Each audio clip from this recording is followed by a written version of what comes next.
당신이 살아야 할 이유. 고난 속에서 다시 일어서는 인간에 대하여. 인생은 계획대로 흘러가지 않는다.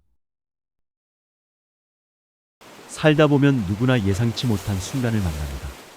하루아침에 병을 얻기도 하고 믿었던 사람에게 배신당하기도 합니다.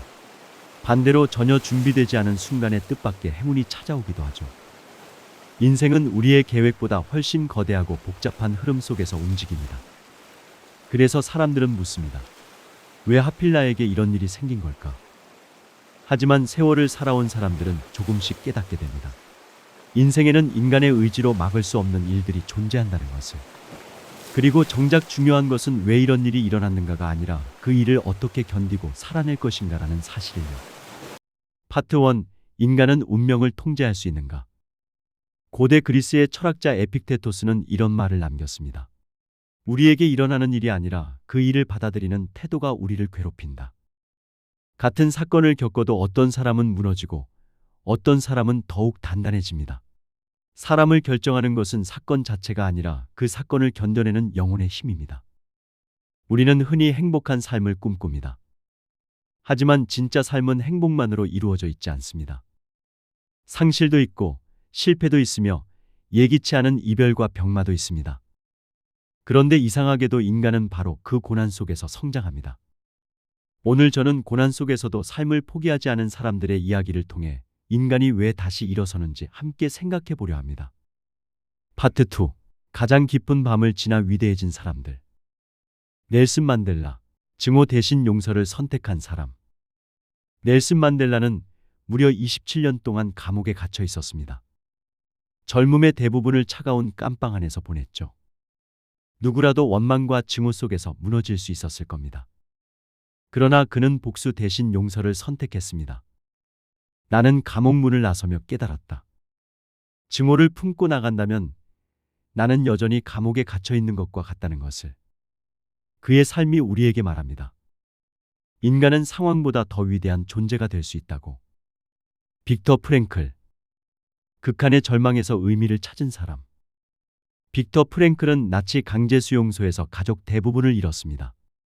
그 극한의 절망 속에서 그는 인간을 관찰했고 이런 말을 남겼습니다. 인간에게서 모든 것을 빼앗을 수는 있다. 단 한 가지를 제외하고 어떤 상황에서도 자신의 태도를 선택할 자유만은 빼앗을 수 없다. 그는 수용소 경험을 바탕으로 저서인 죽음의 수용소를 집필했습니다. 그 책은 지금도 전 세계 수많은 사람들에게 절망 속에서 살아갈 이유를 묻고 있습니다. 스티브 잡스. 실패가 결국 점으로 연결된 사람. 스티브 잡스는 젊은 시절 자신이 만든 회사 애플에서 쫓겨났습니다. 세상은 그를 실패자로 보았죠. 그러나 그는 나중에 이렇게 말했습니다. 점들은 미래를 보고 연결할 수 없다. 뒤돌아보았을 때만 연결된다. 당시에는 비극처럼 보였던 일이 훗날 그의 인생을 완전히 바꾸어 놓았습니다. 인생은 종종 이해할 수 없는 방식으로 흘러가지만 시간이 지나면 우리는 알게 됩니다. 그 일이 있었기에 지금의 내가 존재한다는 사실을. 파트 3. 고난은 인간을 어떻게 바꾸는가? 고난은 인간에게 묻습니다. 너는 누구인가? 평온한 시절에는 자신의 내면을 깊이 들여다보지 않습니다. 그러나 절망은 인간을 자기 자신과 마주하게 만듭니다. 밤새 잠 못 이루는 시간 속에서 사람은 삶의 의미를 다시 묻습니다. 돈이 인생의 전부인지, 성공이 정말 행복인지, 사랑하는 사람의 존재가 얼마나 귀한지를 깨닫습니다. 니체는 평생 병약했고 외로움과 고독 속에서 살아갔습니다. 그러나 그는 인간 의지의 강인함을 믿었습니다. 나를 죽이지 못하는 고통은 나를 더욱 강하게 만든다. 물론 모든 고통이 아름다운 것은 아닙니다. 어떤 상처는 평생 남습니다. 그러나 인간은 그 상처 속에서 살아갑니다. 그러나 어느 날 문득 깨닫습니다. 나는 생각보다 강인한 사람이었다고. 버틴다는 것은 거창한 일이 아닙니다.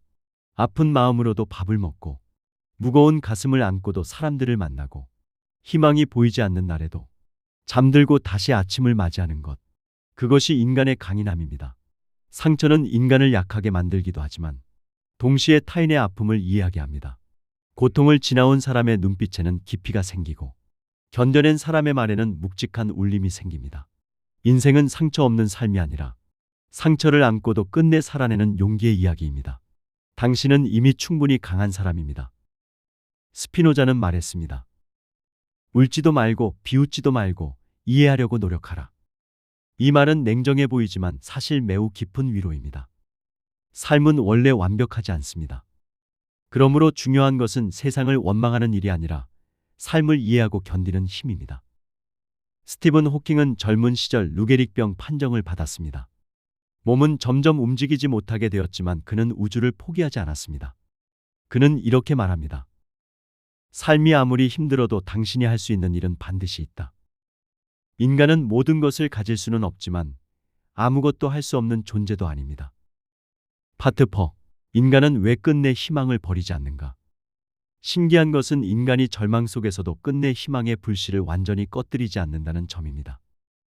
삶이 아무리 고단해도 사람은 다시 아침을 맞이합니다. 밤새 울었던 사람도 다음 날이면 밥을 먹고 옷을 입고 다시 세상으로 나갑니다. 이것은 단순한 습관이 아닙니다. 인간 안에는 본능적으로 살아가려는 힘이 존재한다는 뜻입니다. 헬렌 켈러는 보지도 못했고 듣지도 못했습니다. 그러나 그녀는 포기하지 않았습니다. 세상은 고통으로 가득하지만 그것을 극복하는 사람들로도 가득하다. 전쟁과 가난 속에서도 사람들은 사랑을 했습니다.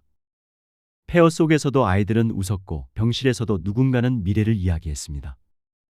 인간은 늘 불완전한 세상 속에서 살아왔지만 그 안에서도 의미를 찾으려 했습니다. 알베르 까미는 인간의 삶을 계속 굴러 떨어지는데도 불구하고 산 위로 바위를 계속 밀어올리는 시지프의 신화에 비유했습니다. 바위는 결국 다시 굴러 떨어집니다. 그런데도 시지프는 다시 바위를 밀어올립니다. 까미는 이렇게 말합니다. 우리는 시지프를 행복한 인간으로 상상해야 한다. 왜냐하면 인간은 무의미해 보이는 삶 속에서도 스스로 의미를 만들어낼 수 있기 때문입니다.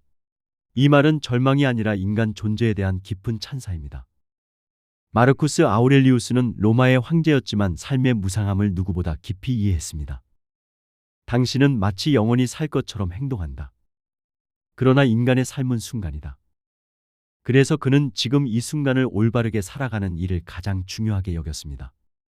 인간은 미래를 걱정하느라 현재를 놓치곤 합니다. 하지만 삶은 늘 현재 속에서만 존재합니다. 에르하르트 톨레도 이렇게 말합니다. 현재 순간만이 우리가 진정으로 가지고 있는 전부다. 차 한 잔의 온기, 창밖의 바람, 조용히 걷는 저녁 산책. 그런 순간들이 모여 인생이 됩니다. 그래서 당신은 어떻게 살아갈 것인가? 세월이 흐르면 인간은 점점 단순한 것의 소중함을 깨닫습니다. 아무 일 없이 하루를 보내는 것, 건강하게 밥을 먹는 것, 사랑하는 사람과 웃으며 대화하는 것.